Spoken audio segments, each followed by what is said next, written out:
learned about habitats and changes in habitats. Okay. Can you share to me how a habitat changes In terms of?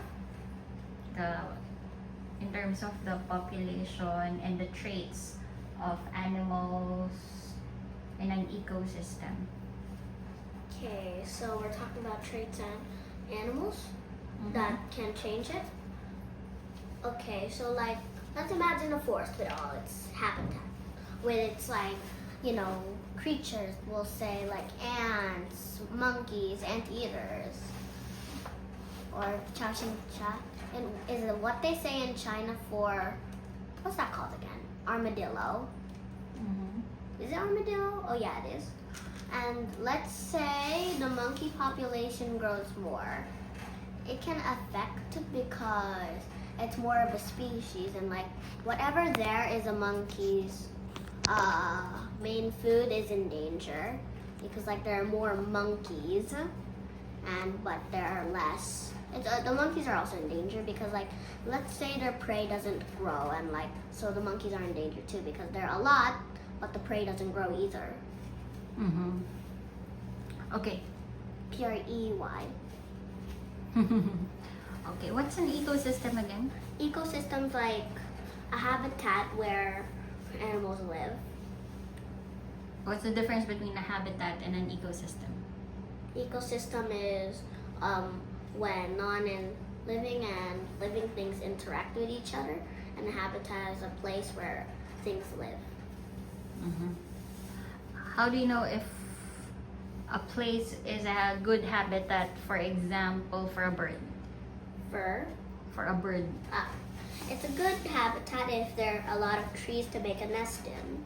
It's a bad habitat if there are so many houses and but none of the houses are suitable for a nest, like the roof, Is it only their house or nest that's a consideration for it to be a habitat, a good habitat for? No, you need food too. Birds like eat worms, So you're saying there should be a safe shelter for the animal as well as food and some water. and everything that it needs. Yeah, everything that it needs. That's what I'm saying. So an ecosystem is not just talks about the living things, but also, as you said, the non-living things, Like the chair. and their interaction, right? This chair was once alive with the living things. What activities of human can affect animals and cause change in them? So let's say we'll go back to the forest, okay?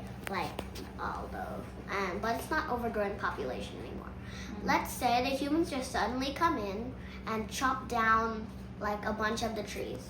The many animals that live in trees or like get food from the trees, like let's say a woodpecker, it gets like worms from the tree.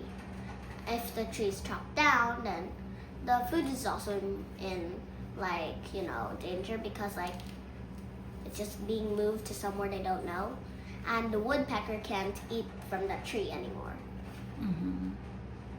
How about so what can happen if due to, for example, forest fire? What will happen to a forest and its ecosystem if all of a sudden there's forest fire, which devastates the forest? It can burn down trees, like as I said, the ones that need to live in trees are gonna get hurt because they're like spending most of their time in trees. The ones that are on the ground can also get hurt because like the fires also spreads quickly. It can go to ground, high up, and yeah. So if they lose their shelter, their protective shelter, what do you think animals will do?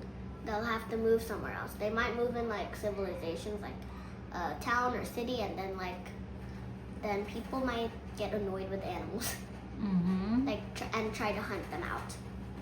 Yeah, that's a possibility. Possibility only. Which activities of humans do you think are helpful for animals?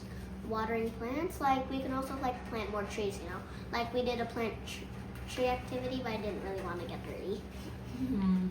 But why did you say yes to doing the tree planting? We have to like the earth's more in danger now, so yeah, I have to help somehow. You have to do your part.